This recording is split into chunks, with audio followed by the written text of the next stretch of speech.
جب ہم قرآن کریم پڑھتے ہیں تو ہمیں 4 کیٹیگریز قرآن کریم بیان فرماتا ہے، ہمارے سامنے آتی ہیں کہ انبیاء ہیں، صدیق ہیں، شہداء ہیں، صالحین ہیں۔ یہ 4 کیٹیگریز ہیں۔ سلیمان علیہ السلام بھی صالحین میں شامل ہونا چاہ رہے ہیں، یوسف علیہ السلام بھی صالحین میں شامل ہونا چاہ رہے ہیں، ابراہیم علیہ السلام بھی صالحین میں شامل ہونا چاہ رہے ہیں۔ قرآن کریم کی مختلف آیات بتا رہی ہیں ہمیں۔ انبیاء کے بعد صدیق ہیں، صدیق کے بعد شہداء ہیں، جی، اور شہداء کے بعد عباد صالحین ہیں۔ جی ہاں، تو وہاں صدیق درمیان میں نہیں ہے، شہداء درمیان میں نہیں ہے، انبیاء دعا مانگ رہے ہیں صالحین میں شمولیت کی۔ اس میں کیا راز ہے؟ جیسے اللہم انی اسألک ایمانا کاملا، ٹھیک، جیسے ایمان کے درجات ہیں، جی، اسی طرح سے صالحیت کے درجات ہیں۔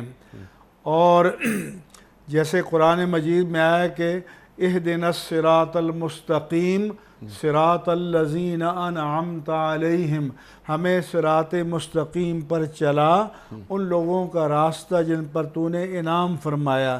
وہ جو آیت جس کی طرف آپ اشارہ کر رہے ہیں وہ اس آیت کی تفسیر ہے۔ القرآن یفسر بعضہ بعضا، قرآن خود اپنی تفسیر بیان کرتا ہے۔ تو پھر سوال پیدا کہ منعم علیہم کون ہیں؟ تو اولئک الذین انعم اللہ علیہم، یہ وہ لوگ ہیں کہ جن پر اللہ نے انعام کیا، من النبیین والصدیقین والشہداء والصالحین، کہ یہ منعم علیہم اور صالحین کے درجات ہیں۔ دوسری بات یہ ذہن میں رکھیں کہ جیسے کوئی میٹرک کر چکا ہے اور انٹر کیا تو وہ کہے گا میری تعلیم انٹر ہے، میٹرک کو نہیں بتائے گا۔ کوئی گریجویشن کیا ہے تو کہے گا میری تعلیم گریجویشن ہے، وہ نہیں کہ میٹرک انٹر بھی بتائے گا۔ کوئی ماسٹر کیا ہے، کوئی پی ایچ ڈی کیا، تو ادنا درجہ اعلیٰ درجے میں آلریڈی شامل ہوتا ہے۔ لیکن جو صالحیت نبی ہے جی، وہ صالحیت ولی سے بہت بلند ہے۔ اللہ اکبر۔ جو صالحیت نبی ہے وہ صالحیت شہید سے بہت بلند ہے، کیونکہ شہید تو نبی کا کلمہ پڑھ کے راہ حق میں شہید ہوتا ہے۔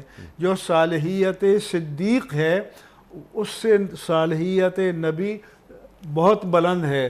تو جب نبی سوال کرے کہ مجھے عباد صالحین میں شامل فرما یا الحقنا بالصالحین، تو وہ اس درجہ صالحیت کا سوال کرے گا جو اس کی شان کے لائق۔ سبحان اللہ، سبحان اللہ۔